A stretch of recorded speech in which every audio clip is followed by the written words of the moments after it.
راحت أحلام أوهام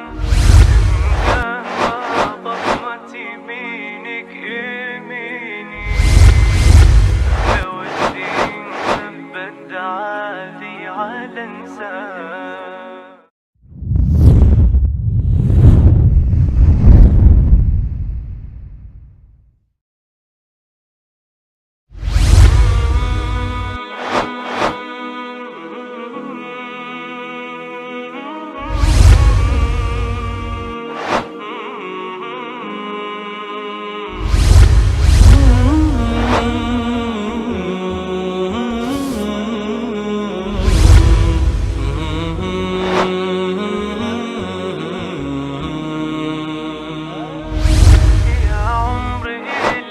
راحت أحلام أوهام ضمت يمينك يميني لو الدين ثبت عالي على انسان.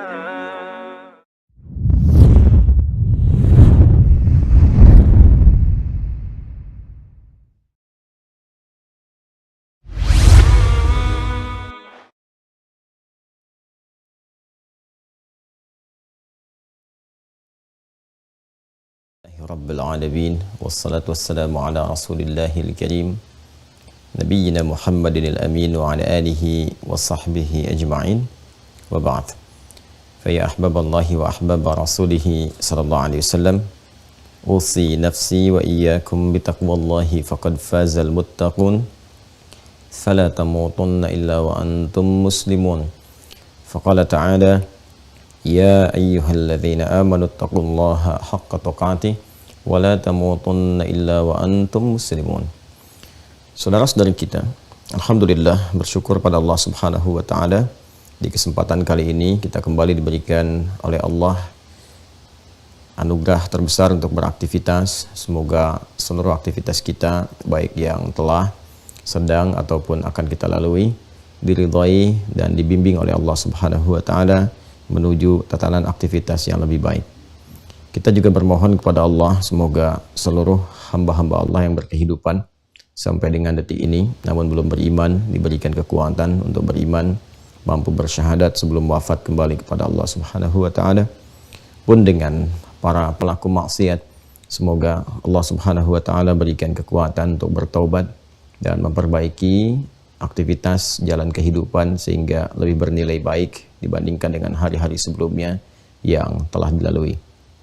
Alhamdulillah, kita telah belajar mempersiapkan berbagai ragam aktivitas merujuk pada kurikulum Nabi Sallallahu Alaihi Wasallam menjelang bulan Ramadan dan semakin mendekat bentangannya di hadapan kita. Untuk itu kiranya menjadi penting bagi kita untuk menyiapkan kembali dan menguatkan berbagai rencana-rencana kebaikan yang kita niatkan dapat mengisi ragam ibadah Ramadan yang lebih berkualitas dibandingkan dengan tahun-tahun sebelumnya. Untuk itu, mari kita coba lanjutkan bahasan kita menyambung pertemuan di lalu tentang amalan-amalan menjelang Ramadan, amalan-amalan yang mengisi di hari-hari Ramadan siang dan malamnya. Amalan menjelang Ramadan telah kita siapkan dari mulai pembukaan tarhib, kemudian juga amalan di bulan Rajab, dan nanti saat masuk Sya'ban kita turunkan pula bagaimana Nabi Sallallahu Alaihi Wasallam memberikan contoh-contoh kepada kita untuk dipraktikkan di bulan Sya'ban menjelang Ramadan. Di pertemuan lalu kita telah menghadirkan doa pembuka Ramadan dari 5 amalan kurikulum Nabi Sallallahu Alaihi Wasallam. Satu telah kita hadirkan dan telah kita bahas tuntas bagaimana menyiapkan interaksi dengan Al-Quran. Kemudian yang kedua juga kita telah siapkan agenda untuk memperbanyak infak di bulan Ramadan. Yang ketiga, kita lompat dulu ke aspek bagian keempat tentang memperbanyak doa, dan doa ini telah kita bagi baik di awal Ramadan khususnya yang telah kemarin kita bahas, dan sekarang kita akan masuk kepada doa di malam Ramadan, karena awal Ramadan itu mengantarkan kepada ibadah malam, dan baru berjumpa dengan malam itu sudah ada doa seperti yang kemarin saya berikan isyaratnya. Nah, doa ini yang coba kita akan keluarkan seperti apa Nabi Sallallahu Alaihi Wasallam memberikan isyarat di malam Ramadan itu untuk diisi dengan permohonan kepada Allah Subhanahu wa taala. Saya ingin berikan pengingat dulu teman-teman sekalian pada dasar keistimewaan Ramadan yang pernah kita juga uraikan di pertemuan sebelumnya, dan saya berharap teman-teman bisa mereview, melihat kembali yang baru bergabung di video yang lalu tentang bagaimana Nabi SAW memberikan kabar gembira kepada kita tentang keistimewaan siang dan malam Ramadan. Bila kita tuliskan di sini ada malam, ada siang, dan peta amalnya secara umum telah juga saya terangkan pada Anda semua bahwa di malam kita temukan qiyam, di siang kita temukan siyam. Ya. Qiyam dan siyam. Dan ini seperti telah kami uraikan, ini amalan satu paket di bulan Ramadan. Jadi baik amalannya siang yang diminta kita di siang ini untuk menunaikan siyam, apa yang kita kenal dengan puasa, dari mulai terbit fajar sampai dengan datangnya maghrib. Kemudian ada amalan malamnya yang juga menyempurnakan paket puasa itu. Jadi malam kita tunaikan, siang kita tunaikan, dengan itu paket Ramadan menjadi sempurna, ya, kita isi. Jadi ingat baik-baik bahwa Ramadan itu satu paket, ada ibadah siangnya, ada ibadah malamnya. Benar, titik tekan penunaiannya itu siang, penunaian siyamnya, penunaian puasanya. Kutiba alaikumus siyam. Tapi untuk mendukung siang itu ditunaikan ibadah siyam dengan berkualitas, bisa bagus, bisa baik, itu juga tergantung pada ibadah malamnya. Ya, jadi kalau ibadah malamnya bagus, ini akan mendukung kepada penunaian siyam di siang harinya. Pun demikian, penunaian siyam, puasa di siang hari, kalau kualitasnya bagus, juga akan mensupport ibadah malam itu menjadi nyaman dan semangat untuk ditunaikan. Demikian keduanya saling mengisi dan bersinergi. Dan ini bedanya tipis, cuman de qaf dengan sad. Ini qiyamun, ini siyamun. Jadi ya, qiyamun, ini siyamun. Ini pun kata kerjanya. Ini qama, infinitifnya. Ini sama.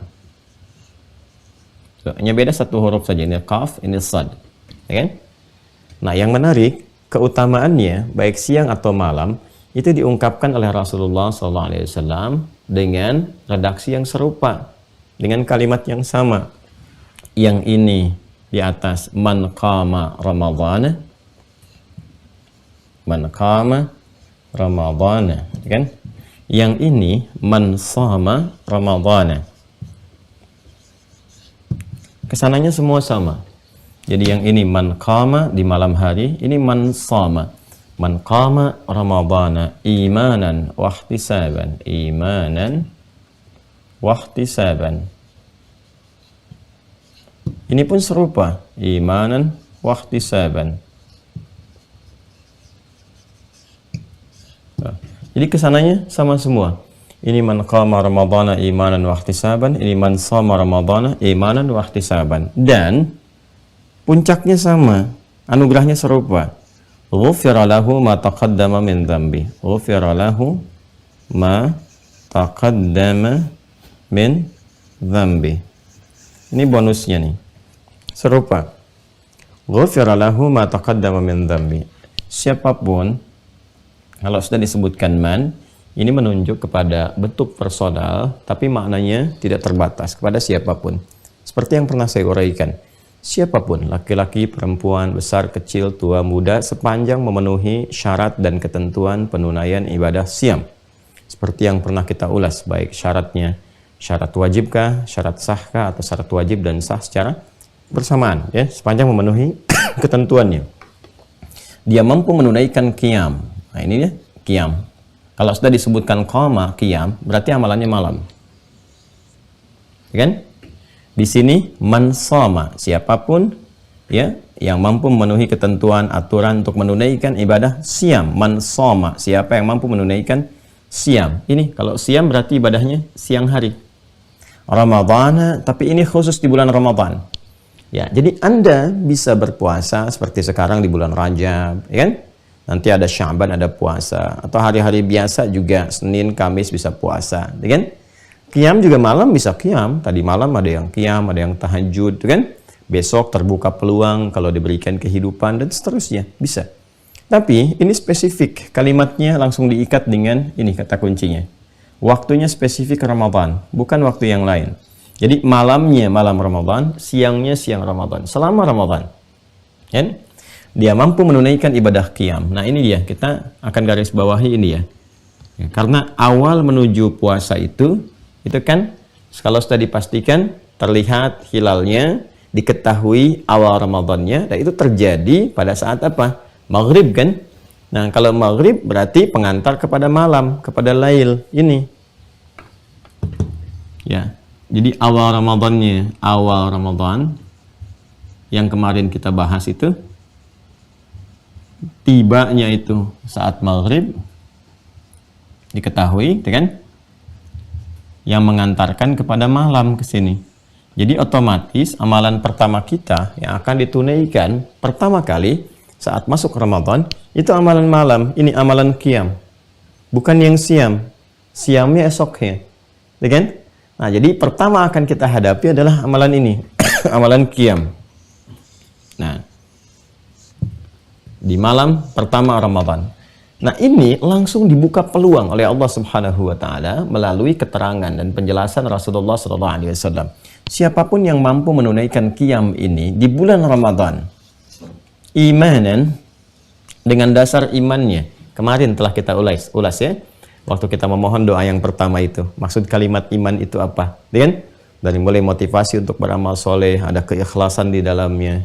Wahtisaban. Nah, ini kata kunci yang kedua. Jadi yang pertama, ini ditunaikan dengan penuh keimanan, iman, kan? Semua ditujukan hanya untuk Allah Subhanahu wa taala. Unsur ikhlas kemarin yang telah saya sampaikan. Dan wahtisaban. Dan ini ada unsur yang kedua, kesungguhan, serius, dan memiliki sifat korektif, introspeksi, disertai dengan sikap introspeksi. Ya. Ihtasaba, yahtasibu, gitu kan? Jadi ada hasaba, yuhasibu. Kalau hasaba, yuhasibu, itu penekanannya lebih kepada introspeksinya. Gitu kan? Kalau ihtasaba, yahtasibu, itu penekanannya perpaduan pada 3 bagian ini. Jadi dikuatkan lagi. Sudah disebutkan di awalnya kata iman, diingatkan lagi dengan kata ihtisab. Dalam bentuk kata bendanya, keterangan, karakter sifatnya. Ini perpaduan dari 3 bagian. Ikhlas, tunaikannya serius, disertai dengan introspeksi diri. Ya kan? Nah, jadi teman-teman sekalian, ini yang kita tunaikan di malam harinya. Siang juga sama ini redaksinya, imanan wahtisaban. Apa yang didapatkan peluangnya? Kita simpan yang siang dulu, kita kembali ke sini dulu. Ini peluangnya. Ghufira lahu ma taqaddama min dzambi. Ghufira lahu. Berpeluang diampuni untuknya. Dan penggunaannya, ini menggunakan bentuk fi'il madhi, past tense, infinitif, kata kerja asal, verb. Biasanya, kalau ada satu jaminan diberikan karena pekerjaan tertentu, misal ada pekerjaan dilakukan, kan? Kemudian dari hasil pekerjaan ini ada jaminan yang mau diberikan. Itu kalau ungkapan jaminannya digambarkan atau disampaikan dengan bentuk kata kerja asal, ini fi'il madhi, maka ini berfungsi juga sebagai taukid, penguat. Ya, penguat. Artinya, apa yang ingin dijaminkan, disampaikan, itu bukan main-main. Itu serius, gitu ya. Sangat serius. Saking seriusnya, katanya diungkapkan dalam bentuk penguat. Ya, memiliki nilai taukid di dalamnya. Yang berkekuatan luar biasa. Apalagi yang menyampaikannya Nabi SAW. Ya, yang disebut Al-Amin, yang tidak ada celah dalam perilaku, dalam sifatnya terjaga, dalam kemuliaan, dan seterusnya. Ghufira lahu ma taqaddama min dzambi. Berpeluang besar. Ya, dia itu, kata Nabi SAW, orang yang menunaikan ibadah ini, diampuni ma. Nah ini dia. Taqaddama min dzambi. Segala, kalau sudah ma itu teman-teman sekalian, ma itu tidak dibatasi sepanjang nggak ada batasannya. Jadi sifatnya komprehensif, luas. Ya. Ma fi hadhil qa'ah lil jam'iyah. Semua yang ada di ruangan ini itu miliknya yayasan. Maka nggak ada dibatasi, semuanya tanpa kecuali. Mau buku, mau kursi, mau papan tulis, mau macam-macam, semua tanpa kecuali. Itu mak namanya. Jelas ya? Nah, jadi kalau menunjuk kepada yang berakal atau bernyawa pada umumnya menggunakan man, ya kan? Kalau menunjuk kepada sifat, keadaan, ya, tempat, benda dan sebagainya itu ma, tanpa batas sifatnya. Segala taqaddama min dzambi, yang telah berlalu dari dosa-dosa yang pernah dikerjakan. Singkatnya, semua dosa-dosa yang pernah dilakukan itu berpotensi diampuni saat dia mengerjakan amalan ini. Masya Allah, ini yang menyampaikannya Nabi SAW, yang paling terpercaya, Rasul yang paling mulia, penutup para Nabi, gitu kan?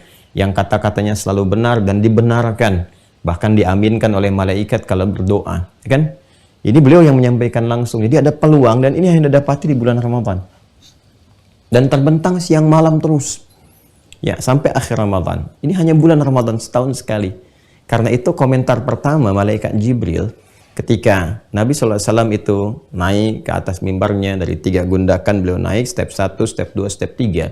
Itu beliau, malaikat Jibril alaihissalam, langsung bermohon kepada Allah Subhanahu wa taala terkait dengan potensi kemuliaan ini. Ya. Dan ini nggak main-main itu. Biasanya kan Nabi yang berdoa, malaikat mengaminkan. Ini malaikat bermohon, Nabi mengaminkan. Apa kata malaikat? Rahima anfu rajulin, gitu kan? Sungguh sangat tercela, sangat kotor, sangat hina, gitu kan? Man adraka Ramadhana, siapapun yang sampai mendapati Ramadan, falam yughfar lahu, tapi tidak mendapati peluang diampuni di dalamnya. Itu terhina, kata malaikat Jibril itu. Ya, jauh bu'dan, jauh dari rahmat Allah.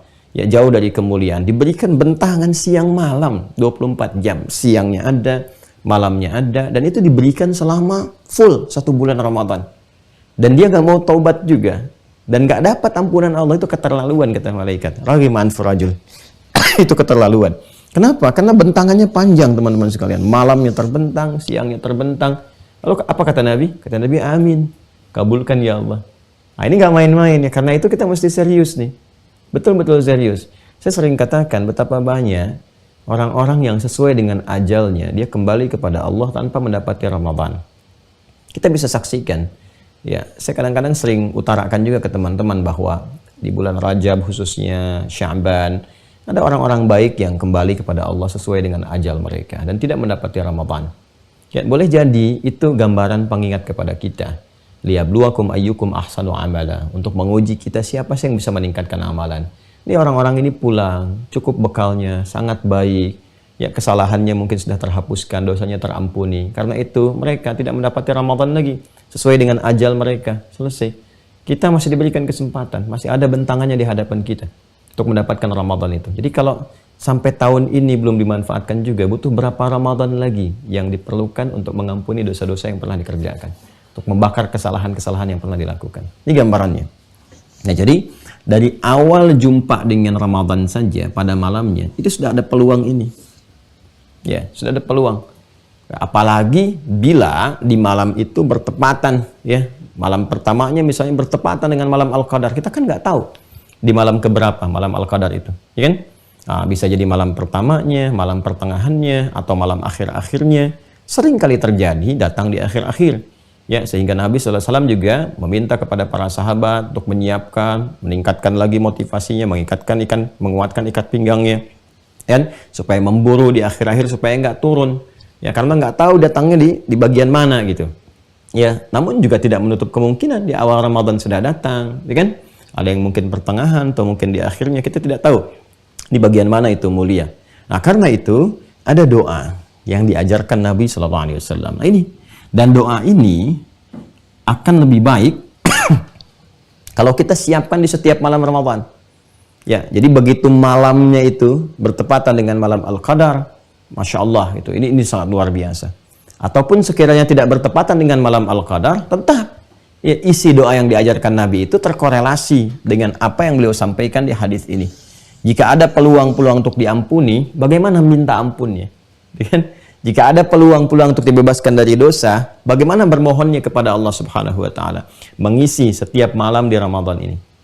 Nah, ini yang akan coba kita turunkan, apa yang kita mintakan sekiranya kita mendapati malam-malam Ramadan dan qadar Allah misalnya di antara malam itu juga bertepatan dengan malam Al-Qadar, anugerahnya seperti apa.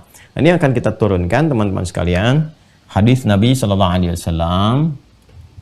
Kita akan ambil satu dari referensinya ya untuk menguatkan. Ini kan sudah saya terangkan dulu, jadi teman-teman tinggal cek kembali di pertemuan yang lalu. Yang ini kita lihat di hadis riwayat At-Tirmidzi.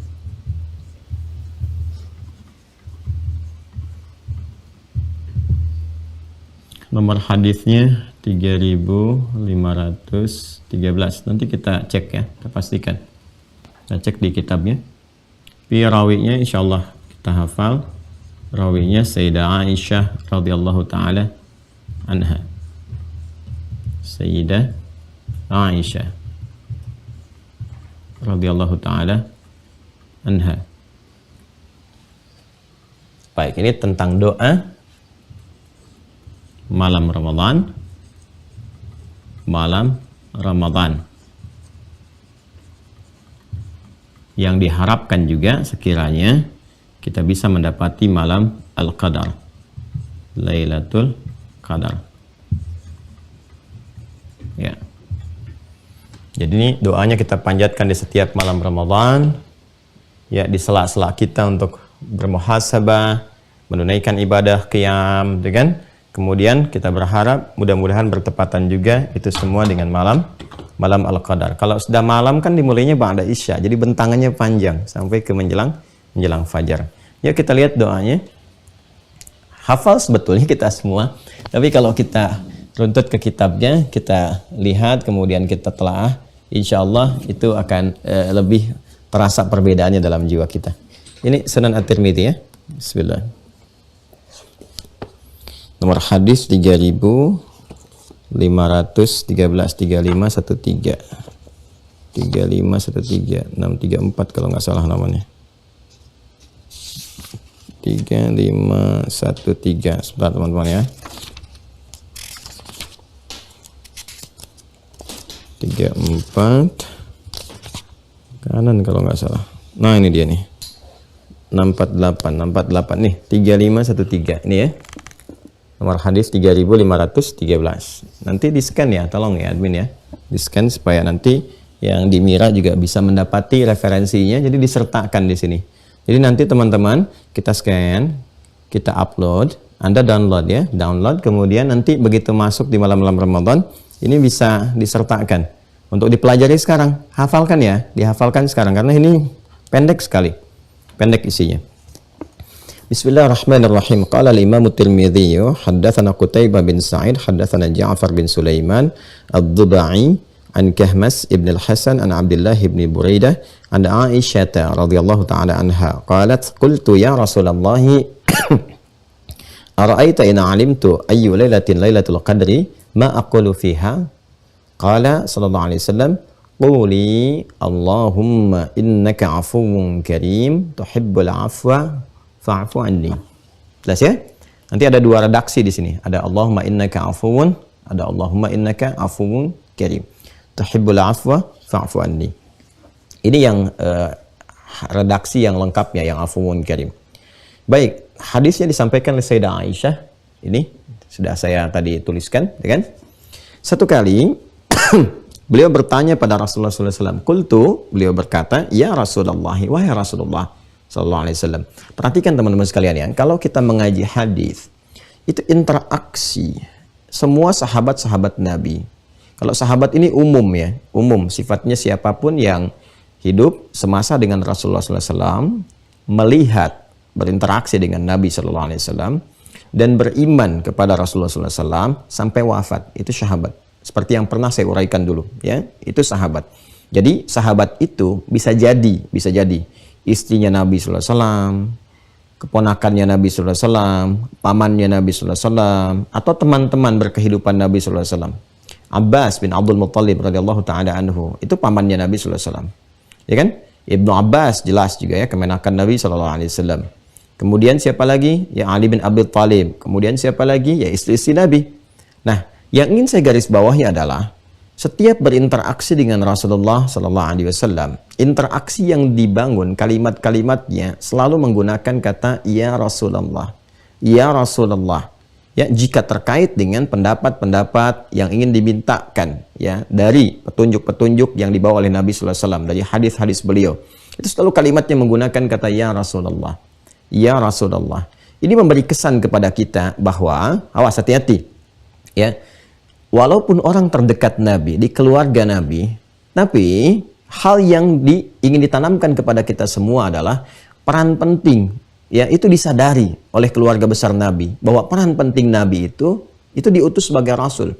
Ya, sebagai pembimbing, sebagai pencerah, ya kan? Pembawa pedoman-pedoman kemuliaan. Karena itu ditempatkan oleh keluarga pun ya bukan sekedar misalnya suami bagi istrinya, ayah bagi anak-anak, itu kan kakek bagi cucu ya atau kerabat dan sebagainya. Tapi memang ditempatkannya sesuai dengan porsinya, pembimbing umat, rasul. Ya. Nah, ini yang penting kita garis bawahi bahwa seorang istri Nabi pun ketika berinteraksi dengan Rasulullah, kalimatnya itu rasulnya yang ditekankan, ingin memberikan kesan kepada kita bahwa dengan statusnya sebagai rasul inilah yang menjelaskan kepada kita segala hal yang Allah inginkan. Segala yang telah Allah tetapkan. Ini gambarannya. Jadi doa ini pun disampaikan ya dari Sayyidah Aisyah, dari Nabi sallallahu alaihi wasallam kepada kita. Ini bukan doa perhatian sebagai seorang suami kepada istri. Ya, tapi lebih kepada seorang rasul. Dia kepada umatnya.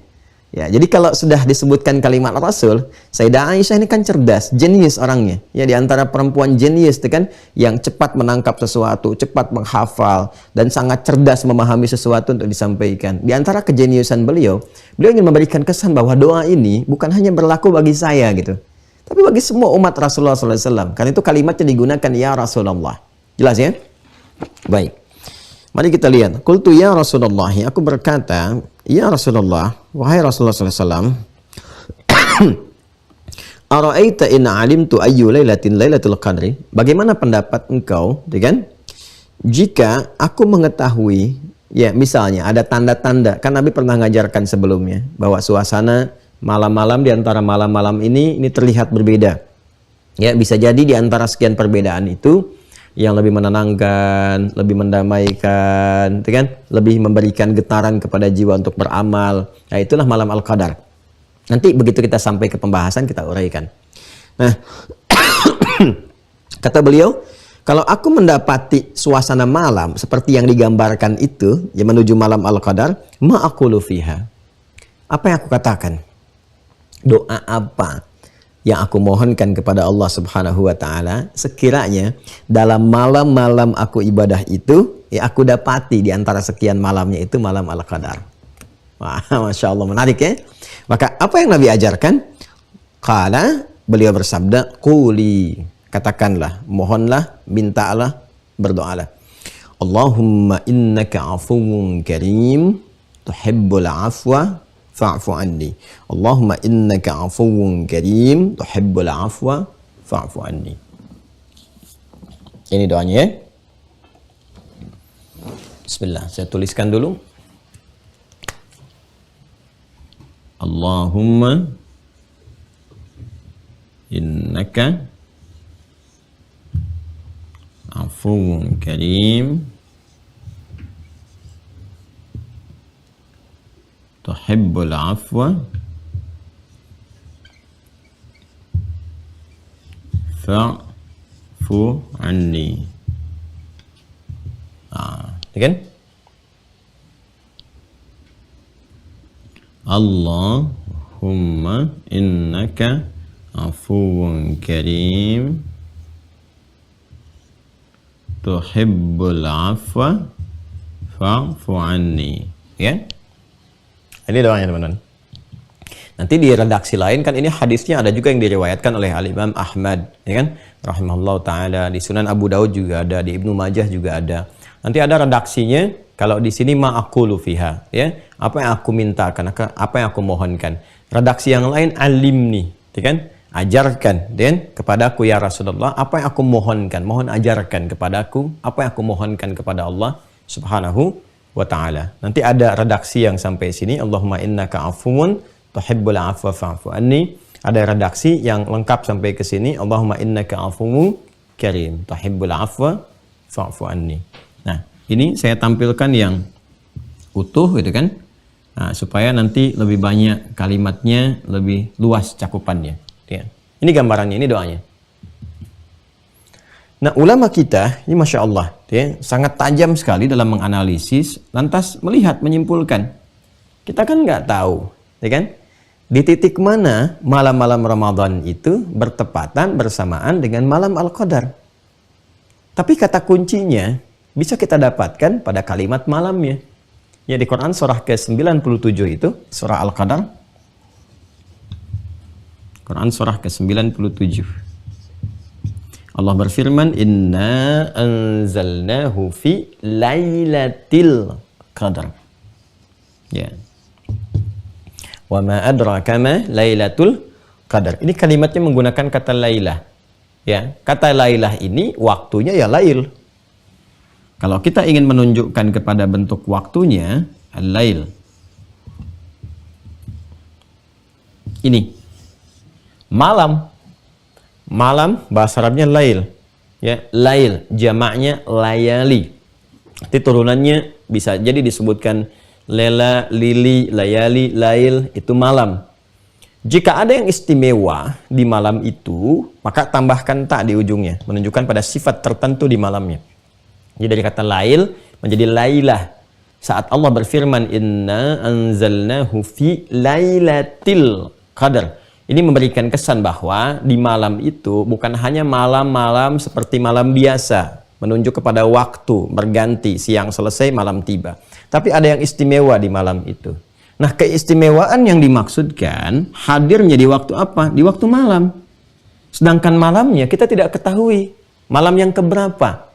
Kita hanya bisa merasakan dari giatnya kita beramal, tingginya sinyal iman kita dapatkan di situ situasi-situasi yang bisa membaca suasana malamnya. Ini kayaknya beda ya, malam ini lebih menenangkan, lebih baik, lebih enak, lebih tentram dan sebagainya. Potensinya ada. Hanya karena kita nggak tahu malam keberapa itu, maka ulama kita Masya Allah ya tajam, cerdas dalam menganalisis. Sudah setiap malamnya buru itu. Ya, setiap malamnya kita bacakan doa yang diajarkan Nabi ini lewat Sayyidah Aisyah. Ya, dan di setiap malam, kalau kita bacakan setiap malam, maka kita tidak akan luput mendapatinya. Ya kan? Kalau ada 30 malam misalnya, kita bacakan di setiap malamnya, salah satu malamnya pasti dapat kan? Ya kan? Nah, tapi kalau kita tunggu sampai merasa tentram, boleh jadi benar, boleh jadi luput.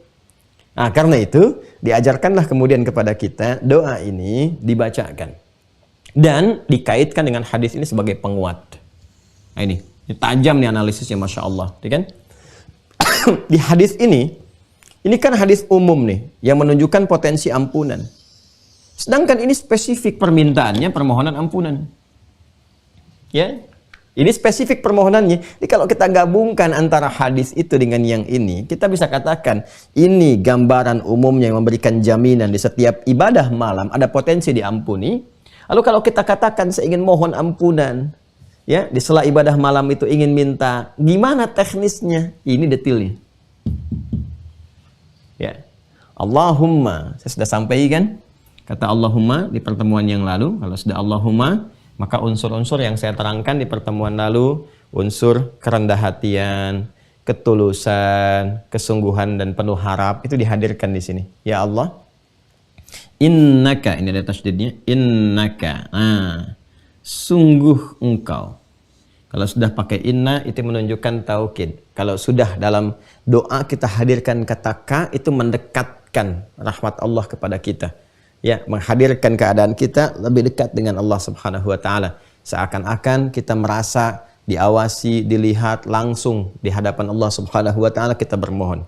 Ya, menghadirkan keadaan doa kita, ya, mendekatkan, merasakan keadaan Allah lebih dekat dari apa yang kita gambarkan. Dan tidak bisa kita bayangkan, kita ilustrasikan. Kita hanya bisa merasakan keadaan itu.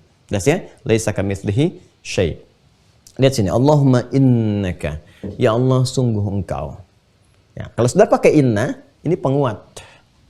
Harus menghadirkan keyakinan paripurna. Nah, ini yang pertama. Selain kita merendah dan memohon dengan penuh harap, ini menghadirkan keyakinan yang paripurna.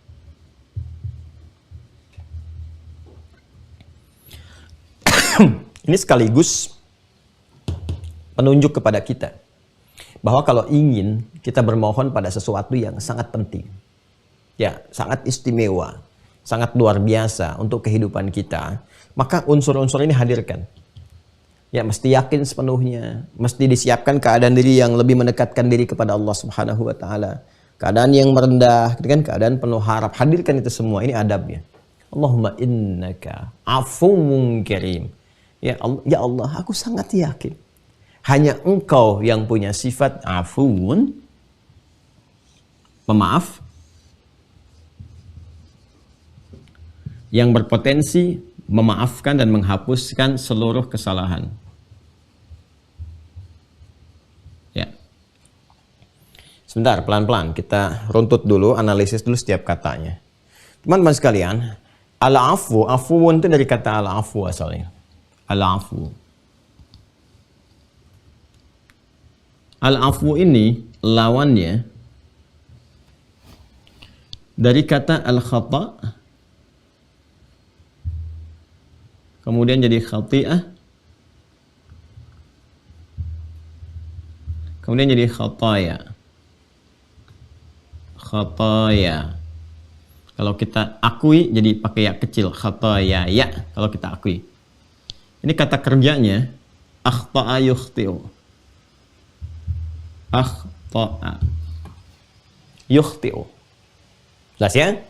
Khata menunjuk pada kesalahan, satu kesalahan secara umum. Jelas ya? Satu kesalahan secara umum. Bila berlaku itu, dilakukan itu, berbuat salah. Apakah itu berdosa ataupun belum tentu mengandung unsur dosa, tapi tetap salah. Ya, subuh misalnya, taruhlah jam 4 lewat 37 misal. Ya, ada orang bangun jam 7.34. Berarti kan lewat dari waktunya. Jelas itu salah. Motif kesalahannya bisa berbeda-beda. Boleh jadi mungkin diawali dengan motifnya malamnya malah pengen tahajud, tapi habis tahajud ketiduran. Ya, bangunnya jadi terlambat gitu. Bisa jadi demikian. Ada lagi yang memang begadang mengerjakan beberapa hal yang tidak ada urusan dengan pekerjaan-pekerjaan yang jangankan akhirat, yang positif pun misalnya urusan dunia tidak masuk. Ya, hanya nonton saja, hanya ini, hanya itu, aktivitas, bicara tidak karuan, kumpul-kumpul sana sini, bangun-bangun terlambat. Ya, yang pertama salah tapi belum tentu mengandung unsur dosa, yang kedua salah dan berdosa. Nah, itu nama umum bagi kesalahan yang diperbuat itu umumnya disebut dengan ini, khata. Perbuatannya akhta. Jika terjadi satu kesalahan ya khati'ah. Jelas, jika banyak kesalahan terjadi, udah salah lihat, bicara salah lihat. Kemudian juga mohon maaf sekali berpikir keliru, ya berpikir yang buruk tentang orang lain atau bahkan berpikir buruk pada Allah Subhanahu wa taala, suudzon, kan? Nah, mendengar yang keliru, bicara yang salah, melangkah pada perbuatan-perbuatan yang tidak tepat. Itu kalau digabungkan semua khati'ah jadi khataya. Jelas ya? Kalau kita mengaku saya salah nih. Saya banyak salahnya. Ya, maka kita katakan khataya, ya, aku banyak kesalahannya, kesalahanku. Masih ingat kan?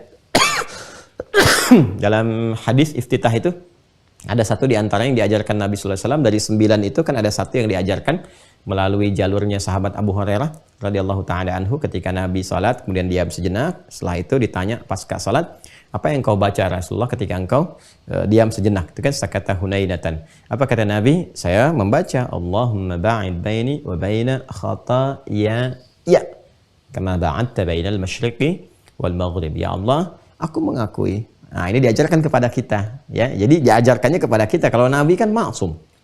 Makanya tadi penting saya tekankan, agak panjang saya terangkan. Kenapa kalimatnya selalu ya Rasulullah untuk memberikan kesan bahwa apa yang diturunkan kepada Rasulullah, diajarkan kepada kita, itu kepentingannya kepentingan kita. Jadi kadang-kadang begini, kadang-kadang sebetulnya bagi Nabi ini nggak berlaku. Tapi dikeluarkan, dicontohkan oleh Nabi supaya kita mendapatkan pelajaran dari itu.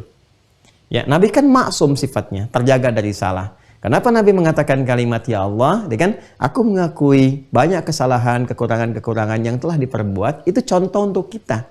Bukan berlaku untuk Nabi. Awas ya.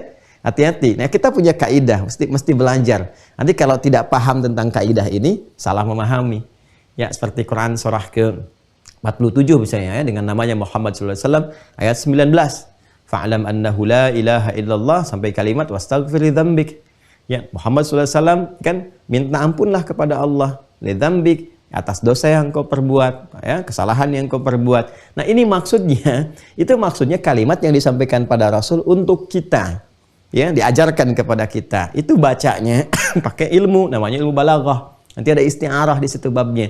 Meminjam satu kata, dilekatkan sebagai contoh, ditujukan untuk yang lain. Nah, itu ada babnya. Karena Quran itu tinggi. Ya, sastranya tinggi sekali, nilai yang terkandung di dalamnya. Nilainya sangat tinggi sehingga bisa dibaca itu, dipahami dengan ilmunya.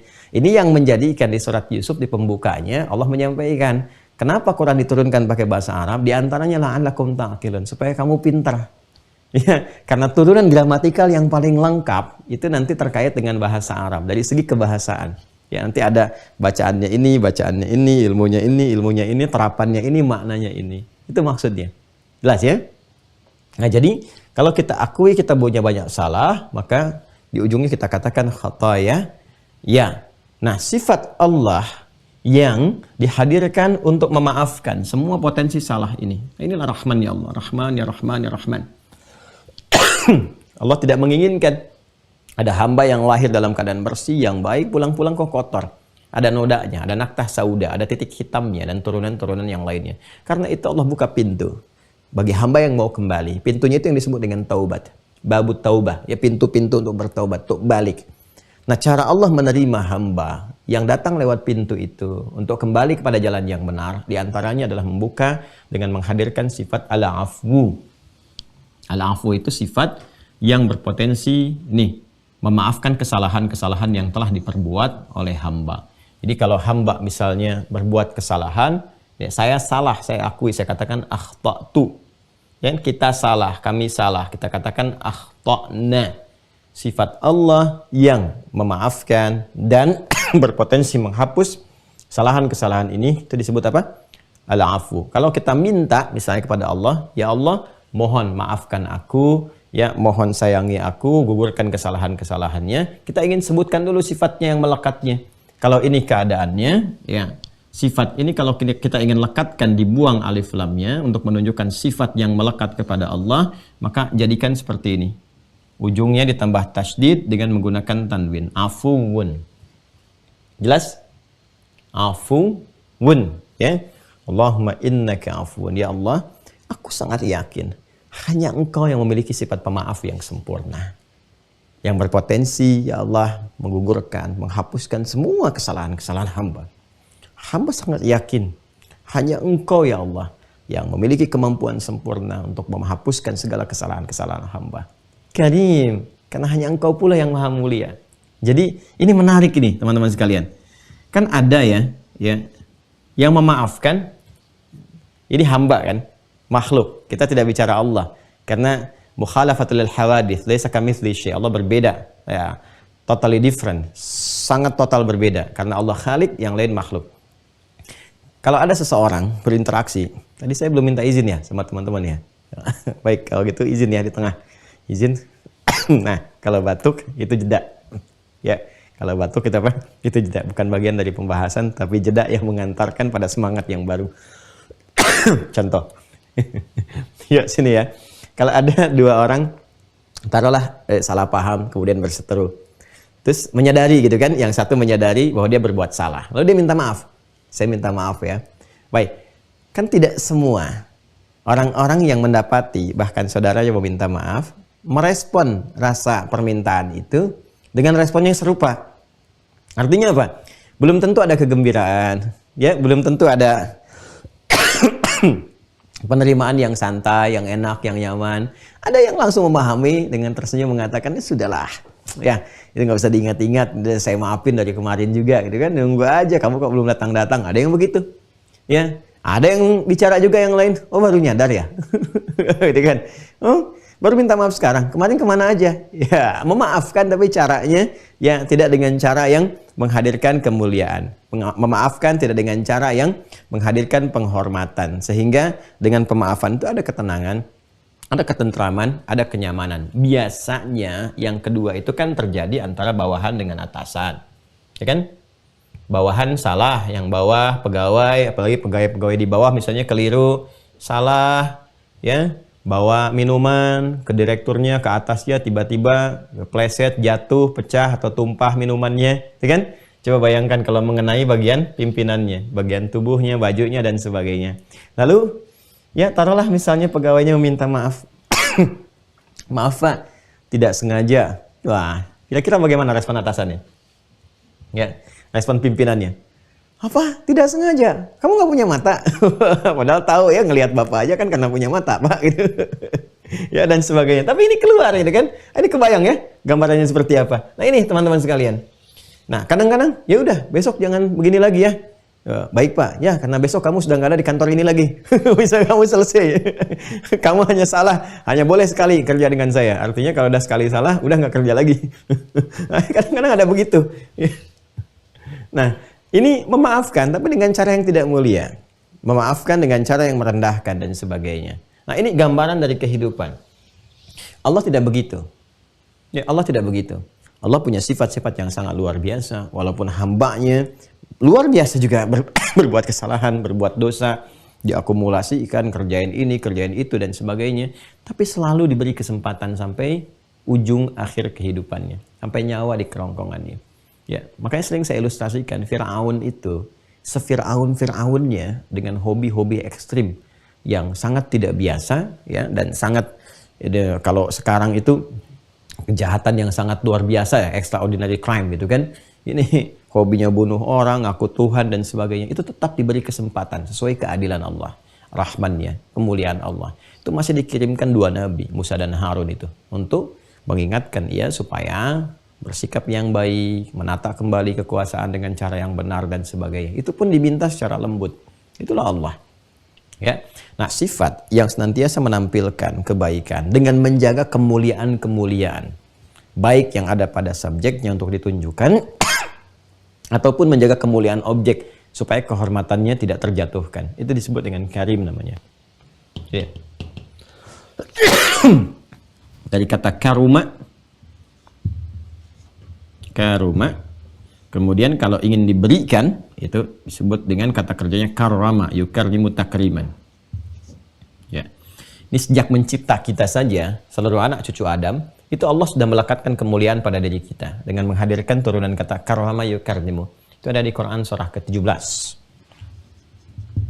ayat 70. Walaqad karramna bani Adam. Walaqad karramna bani Adam, hamalnahum fil bardi wal bahri, dan seterusnya ayat. Dan sungguh demi keagunganku, kata Allah, kami telah muliakan anak cucu Adam. Kami jaga kehormatannya. Nah, untuk menjaga itu diturunkan hukum haram. Ya, supaya menjaga kehormatan. Jangan lakukan ini, nanti kehormatanmu bisa runtuh. Kamu ini aku berikan kemuliaan, kata Allah. Jangan sampai gugur kemuliaannya. Nah, manusia melakukan kesalahan, meruntuhkan kemuliaannya. Karena itulah Allah hadir, membawa sifat ini lagi. Ya, dengan nama Karim. Untuk menjaga kemuliaan manusia. Ketika salah itu, maka dengan segala kemuliaan Allah dikembalikan kehormatan manusia jika dia mau kembali. Karena itulah kemudian ketika Nabi mengajarkan kepada kita, Allahumma innaka afuun karim.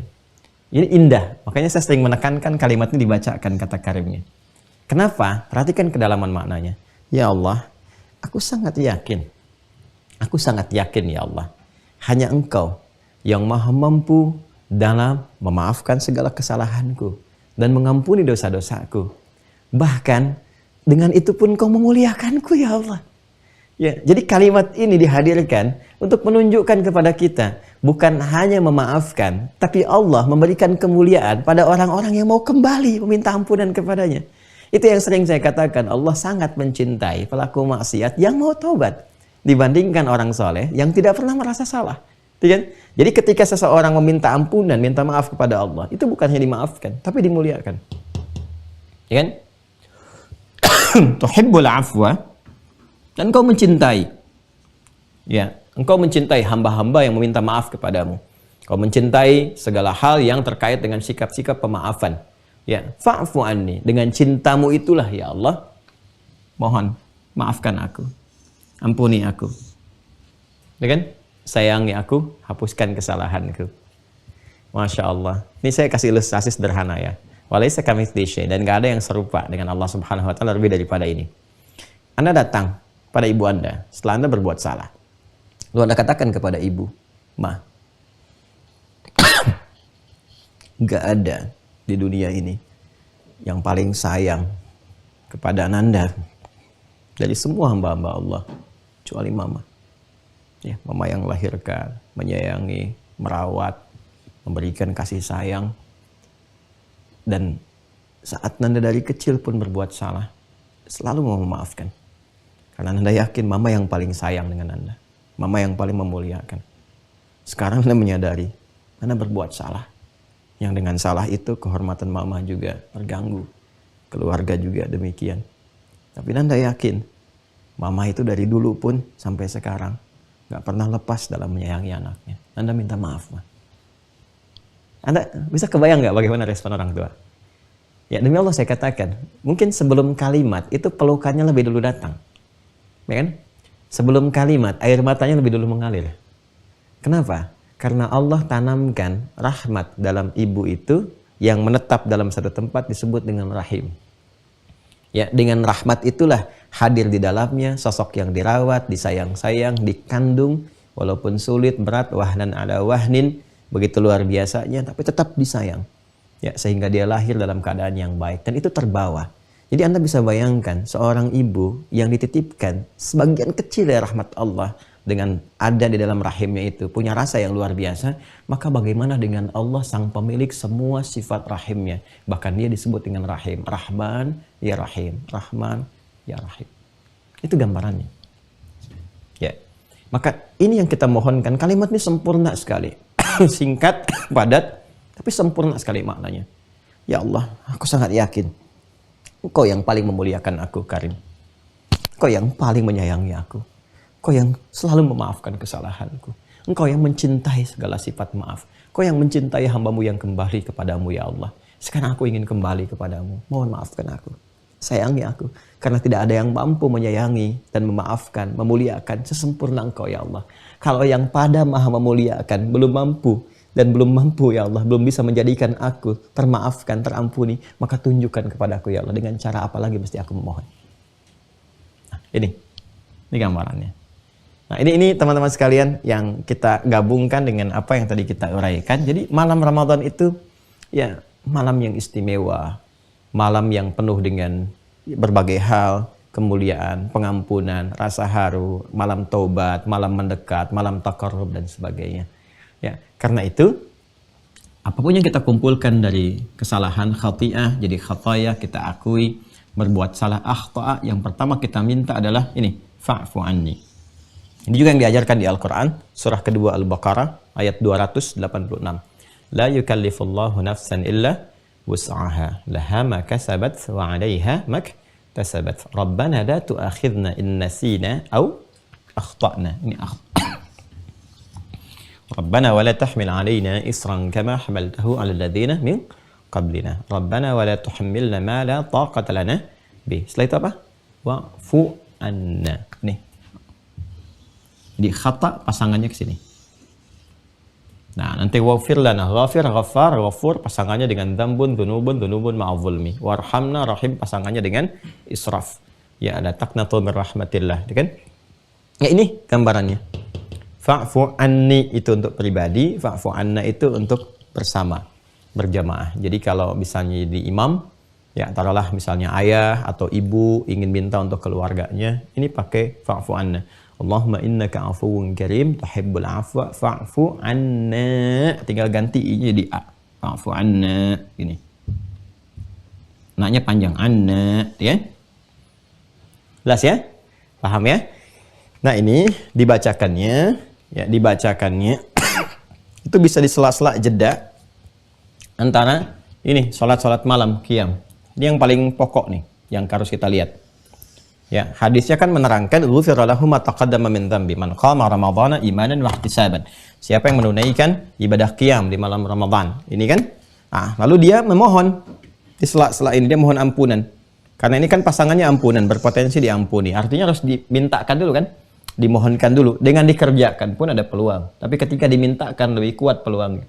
Kapan dimohonkan? Di sela-sela rakaat perpindahan. Kita ambil yang standar misalnya 2, ya kemudian kedua lagi, terus kedua lagi, demikian sampai witir. Ya, sampai witir. Nah, di sela-sela salam, Assalamualaikum warahmatullah, Assalamualaikum warahmatullah. Sebelum tunaikan lagi ke atas, jangan buru-buru. Duduk sebentar dulu. Ya, apa yang dikerjakan dalam duduk itu? Baca doa ini. Allahumma innaka afuwun, tuhibbul afwa fa'fu anni. Allahumma innaka afuwun karim, tuhibbul afwa fa'fu anna. Dan seterusnya. Mintanya pun tadi karena ada Allahumma. Jadi dengan sepenuh harap, dengan ketenangan, kenyamanan, dengan perasaan yang tenang, bukan buru-buru. Nah, keadaan duduk yang santai, yang tenang, sehingga memberikan pengaruh kepada roh. Rohnya merasakan nyaman, enak, tentram. Itu bahasa Arabnya disebut dengan tarwihah. Tarwihatun. Oh, ini penting sekali ya, tarwihah. Rawaha yurawihu tarwihah. Rawaha itu seakar dengan kata roh. Ya, keadaan yang tenang, nyaman, tentram, dan memberikan kedamaian kepada jiwa, kepada roh. Nah, kalau dijamakkan, berkali-kali kita lakukan. Jadi, sekali jeda, kita berdoa. Dan rasakan pengaruhnya kepada jiwa, sehingga merasakan ketenangan, kenyamanan, rahmat Allah ditanamkan pada jiwa kita, merasakan ada pemaafan. Ya, sehingga dengan rasa itu semakin semangat pada rakaat berikutnya, semakin enak salat ditunaikan. Sekali itu tarwihah namanya. Kalau kita kerjakan lagi sampai ditutup dengan witir, bentuknya jamak, maka jamak dari tarwihah disebut dengan tarawih. Tarawih. Tarawih. Ya. Nah, ini asal mulanya kata tarawih. Disinilah kemudian qiyam, karena qiyam itu lekat dengan sholat, ibadah malam, maka para ulama mempopulerkannya sifatnya. Kalau qiyamnya sudah umum, ya sholat, qiyam. Tapi sifat ini yang ingin ditekankan. Kenapa ditekankan oleh para ulama tarawihnya? Untuk memberikan kesan. Ya, kalau sholat, jangan buru-buru, yang tenang, yang nyaman, supaya ada getaran kepada jiwanya. Nanti di sela-sela itu duduk dulu. Minta kepada Allah, minta ampunan, minta pemaafan. Supaya ada pengaruh kepada jiwa, ada perbaikan. Jadi sebelum sholat, dengan setelah sholat, ada perubahan. Ya, ibadah itu kan ada goalnya. Ya, jangan sampai nanti sebelum dengan setelah ya sama-sama begitu. Terus pengaruh ibadahnya apa? Pada kehidupan, pada perbuatan. Normalnya orang ibadah itu setelah ibadah ada perubahan. Anda sebelum ngaji dengan setelah ngaji, pasti ada perbedaan. Kalau nggak percaya silahkan, hari ini Jumat misalnya, Anda buka mushaf, baca Al-Kahf, baca Yasin, baca yang lain, silahkan. Tapi ketika Anda wudhu, Anda baca, dari mulai Anda mau mulai baca Quran, dengan selesai baca, itu suasananya akan berbeda. Karena ada pengaruh dari ibadah kepada jiwa. Saya sering katakan, ibadah itu kan menunya jiwa. Ya, makanan fisikal, materi, itu menunya bagi jasmani. Pengetahuan menunya bagi akal. Jadi yang normal terjadi, jika seseorang ibadah, itu ada perubahan pada jiwanya. Ya, minimal apa? Ketenangan. Karena zikir itu menghadirkan ketenangan. Ala bidzikrillahi tatma'innul qulub. Makanya penyakit gelisah, penyakit khawatir berlebihan itu runtuh dengan sendirinya kalau ibadahnya benar. Karena itu ketika tarawih, ya kenapa dipopulerkan sifatnya tarawih, memberi kesan. Coba pastikan, jangan sampai nanti cuma berdiri, merasa pegel-pegel, hilang waktu. Itu disebut sahar namanya. Sin, ha besar, ra. Itu yang dikatakan Nabi, rubba qa'imin laysa lahu min qiyamihi illa sahar. Tidak sedikit nanti yang didapati orang-orang yang bangun malam itu, dia hanya capek lelah saja berdiri. Capek, lelah, menghabiskan waktu malam, nggak dapat apa-apa. Karena itu, untuk menjaga itu semua, para ulama mempopulerkan kalimat ini, tarawih ya, supaya betul-betul ada kesan yang bermakna kepada jiwa, yang melekat kepada jiwa. Dan kalimat ini pendukungnya. Doa ini pendukungnya. Allahumma innaka afuwun tuhibbul afwa fa'fu anna. Allahumma innaka afuwun karim tuhibbul afwa fa'fu anna. Jelas ya? Nah, inilah doa malam Ramadan yang kita gambarkan, dan hadisnya nanti berbunyi untuk batasan rakaat tarawih itu, salatul laili mathna mathna wa idza khasyiya ahadakumul fajra falyutir rakatan wahidah. Ya, salat malam itu standarnya tunaikan 2, nggak ada batas. Ya, nggak ada batasnya. Itu standar, bisa 2, bisa 4, nanti ada hadisnya sangat beragam sekali. Tapi poinnya adalah wa idza khasyiya ahadakumul fajra, jika khawatir dan Anda menduga fajar akan segera tiba, falyutir rakatan wahidah, maka segera tutup dengan 1 rakaat.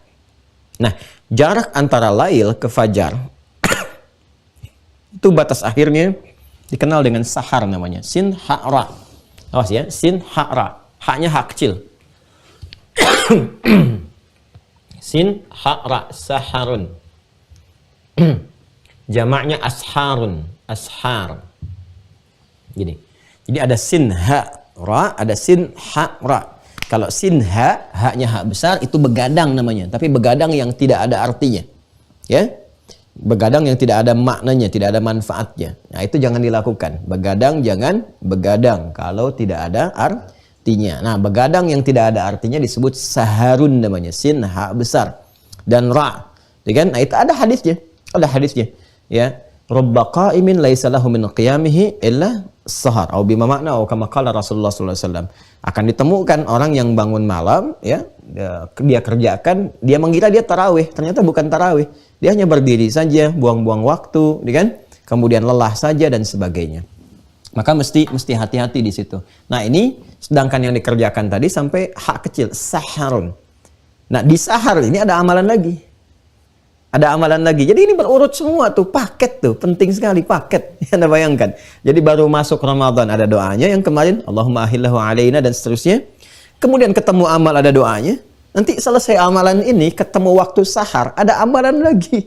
Dan amal itu pun, itu ada doa juga di dalamnya. Jadi kalau terkena kita terkecoh pada amalannya saja, ya, maksud terkecoh itu yang saya katakan gini, dibawa oleh setan supaya fokus kepada amalan fisikal, yang memang amalan fisikal ini bermanfaat. Nabi katakan, ya, tapi saking difokuskan ke situ lupa dengan satu amalan lagi, yang ini juga tidak kalah penting dan hanya ada di waktu sahar. Ya, jadi kalau kita hilang sahar waktu itu, tidak mengerjakannya, itu nunggu besok lagi. Kalau hidup, kalau hidup, artinya kalau nggak dapat ya nggak dapat, nyampainya ya ke subuh, nanti subuh ada amalan lagi, udah puasa itu. Ya, kalau sudah fajar, subuh puasa ya sampai maghrib nanti. Ada lagi, doa lagi mengiringi. Nah, ini khusus amalan sahar. Nah, ini mau kita bagi. Apa amalan yang dimaksudkan di waktu sahar dan doanya apa? Nah, itu besok. Itu besok nanti kita uraikan. Ya, jadi kita cukupkan dulu untuk hari ini, teman-teman. Mohon ya, sangat bermohon.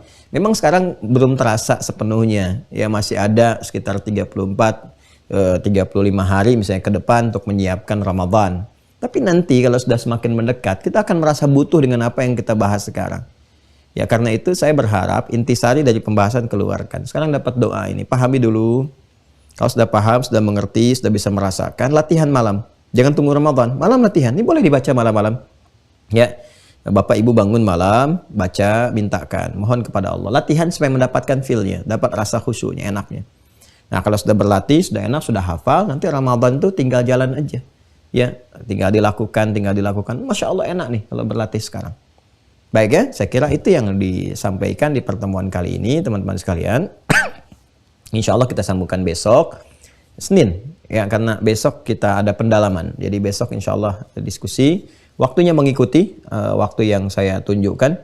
Ya, kapan nanti kesesuaiannya, karena saya juga akan berada di luar kota dalam waktu-waktu rentang hari ini.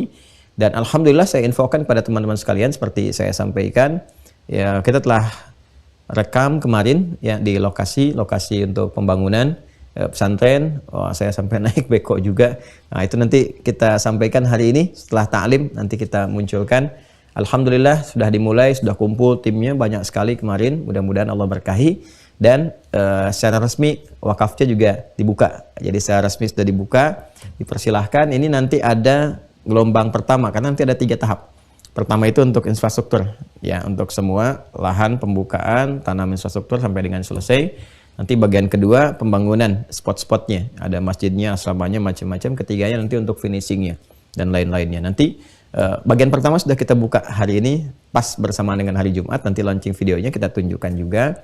Nah, peluang dibuka sampai kapan? Sampai nanti selesai. Jadi tahap pertama selesai, buka tahap kedua. Kalau sudah selesai ya kita anggap selesai semuanya, tinggal nanti bagaimana itu bisa digunakan dengan baik untuk ke depan. Terima kasih teman-teman sekalian atas perhatiannya. Kemudian yang kedua, pelajaran yang terkait dengan program Ramadan, saya juga telah sampaikan di buku. Tolong buku itu dijaga betul ya. Buku yang puasa ini, makna ayat puasa yang ini, ya, tolong dijaga, dipelajari dengan baik. Kemudian yang catatan penuntut ilmunya, itu kan ada barcode. Nah, barcode-nya itu sangat penting. Nanti saya tunjukkan saat puasa. Ya, Jadi nanti ada ta'lim-ta'lim spesifik yang kita hadirkan lewat barcode. Jadi nanti teman-teman mungkin dapat pemberitahuan, notifikasi dari WA atau dari misalnya ke email, disampaikan bahwa nanti di barcode sudah bisa diakses untuk materi A. Kalau sekarang kan ini baru aku suka yang dulu. Ya, jadi nanti mungkin ada fikih sholat di situ, ada apa nanti akan diumumkan sehingga nanti belajar juga tinggal scan aja. Scan. Jadi kalau ada yang baru di scan. Dan ke depan kan nanti ada kurikulum bahasa juga, bahasa Arab dan seterusnya. Nanti bisa lewat situ, di scan, tinggal di scan, nanti mendapatkan pengajaran-pengajarannya. Nanti ada paket pembelajarannya, bukan hanya kita Ramadan, kemudian fikih sholat ya dan seterusnya. Kita insya Allah sepanjang ada waktu berkehidupan kita maksimalkan sehingga mudah-mudahan keadaan diri lebih berkualitas. Masih ada peluang teman-teman, kurang lebih ada sekitar 200 atau 300 ya peluang untuk pembuka angkatan Mira yang kedua itu ya dipersilahkan. Dan bagi teman-teman yang sudah masuk di 10.000 itu, tolong datanya ya yang belum dilengkapi nanti untuk memetakan undangan pasca Ramadan. Pasca Ramadan nanti ada undangan-undangan per zona. Jadi undangannya itu bisa offline, bukan online lagi. Jadi dibagi-bagi nanti. Jadi yang waktunya bersamaan silahkan dibagi zona 1, zona 2 sampai dengan zona 7 ya. Nanti di luar online ada offline-nya untuk pendalaman, untuk interaksi dan nanti spesialisasi kurikulum. Jadi siapa yang ada di aktivitas misalnya kesehatan, ada aktivitas di keilmuan dan sebagainya, nanti kita turunkan kurikulumnya untuk dikaji di bidangnya masing-masing. Ya, itu yang bisa disampaikan hari ini. Hari ini hari Jumat, teman-teman sekalian. Tentu ada keberkahan, ada kebaikan, ada kemuliaan, keistimewaan. Jangan lupa sunnah-sunnahnya. Surat Al-Kahf, banyak salawat kepada Rasulullah SAW, potong kuku. Yang ikhwan siap-siap untuk Jumatan, yang akhwat juga isikan doa, titip kepada anggota keluarga yang Jumatan, supaya didoakan keluarga dalam keadaan yang baik. Dan semoga Allah puncaknya merahmati kita semuanya. Allahumma taqabbal minna innaka antas sami'ul alim wa tub 'alaina innaka antat tawwabur rahim. Allahumma rabbana atina fid dunya hasanah wa fil akhirati hasanah wa qina adzabannar.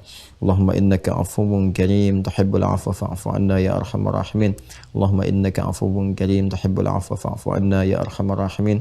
Allahumma innaka 'afuwwun karim tuhibbul 'afwa fa'fu 'anna ya arhamar rahimin. Alhiqna ma'al ladzina an'amta 'alaihim minan nabiyyina was-siddiqina wasyuhada'i was-salihin wa hasuna ulaika rafiqa.